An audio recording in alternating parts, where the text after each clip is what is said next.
Hello guys, আসসালামু আলাইকুম। আজকে একটা ভিডিও নিয়ে চলে আসলাম আপনাদের মাঝে। আজকে রান্না করব ডিম। ডেইলি তো মাছ মাংস ভালো লাগে না, মানে কিছু চেঞ্জ করতে হয়। তা আজকে রান্না করব ডিম। ডিম সিদ্ধ করে ছুলে নিতে আসে, সবগুলো ডিম ছোলা, সবগুলো ডিম এরকম করে ছুলে নেব। আপনারা দেখতে থাকেন, আপনারা কীভাবে ডিম রান্না করেন সেটা আমাকে বললেন। আমি যেভাবে রান্না করি সেভাবে আপনাদেরকে দেখাবো। এভাবে রান্না করি, যে ডিম এভাবে রান্না করে। তাই ডিমগুলা ভালো মতো চলতেছে ছুইলা, তারপরে সোয়া শেষ হলে তারপর একটু হলুদ দিয়ে, তারপর একটু লবণ দিয়ে, তারপর মাইখা ডিমটা ভাজবো।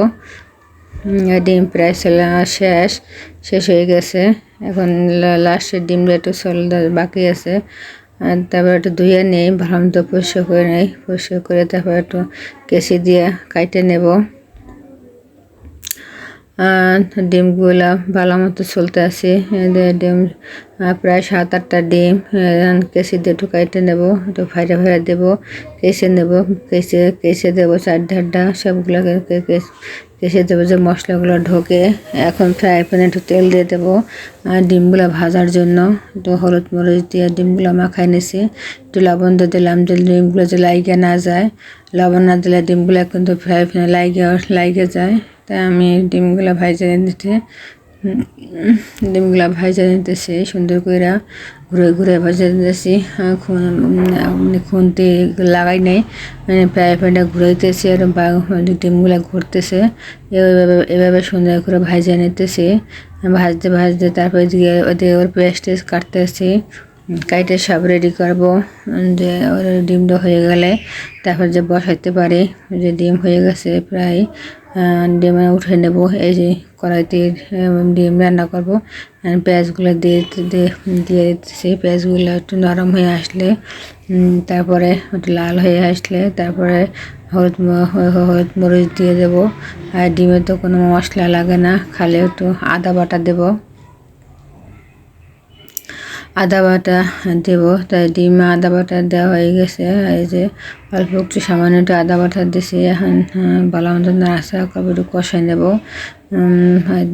পেঁয়াজ লাল হয়ে গেছে, কষাই নিতেছি।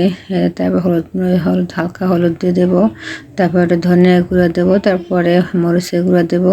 দিয়ে তারপরে ডিমটা মশলাটা ভালো মতো কষাবো।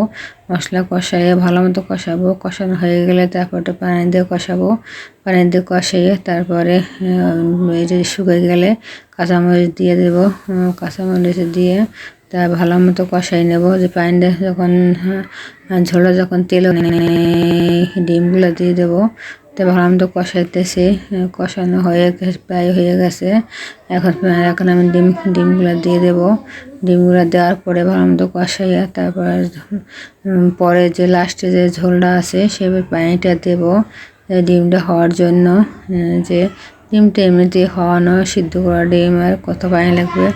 তাই আমি অল্প একটু ঝোল দিয়ে দেবো সামান্য। এটাই ফ্রাইপ্যানটা করে ছোটো, দেখেন পানি দিচ্ছে অল্প, দেখা যায় কতগুলো পানি দিছি, কিন্তু এতগুলো পানি আমি দেই নাই।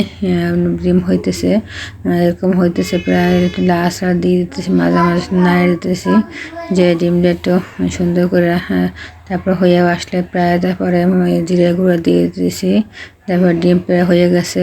এখন আমি ডিম রান্না প্রায় শেষ। আপনারা কীভাবে রান্না করেন জানাবেন কমেন্টস করে। আমার ভিডিও ভালো লাগলে লাইক কমেন্ট শেয়ার অবশ্যই করবেন। তাই ডিমের মেইন কালার এই দেখেন ডিম মনে করছি কেমন লাগে।